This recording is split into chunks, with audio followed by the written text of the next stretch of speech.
по никакъв начин не искам, нали, да нападам повечето учители във Фейсбук особено е.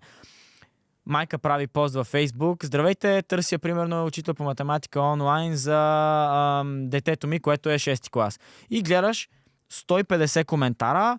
Аз съм меди коя си и си пуска телефонния номер, звънете ми по интерес, нали, при интерес. Или примерно директно телефонен номер, звъни при интерес, което ти нито си казал кой си, нито си казал защо си компетентен, нито сте се чули да си поговорите да разбереш повече за нуждите на детето, нито, нали, знаем как преподаваш или какъв опит си имал и очакваш някой човек просто да се свърже с теб, защото си казал, че си учител, което е, аз не мога да го промея, за мен е невъзможно някой да си мисли, че това нещо работи и ние го даваме безплатно на хората да видят всъщност защо ние трябва да работим с тяхното дете и за това продължават, защото чупиш това его, което имат повечето хора, че аз съм най-големия, ела да работиш с мен.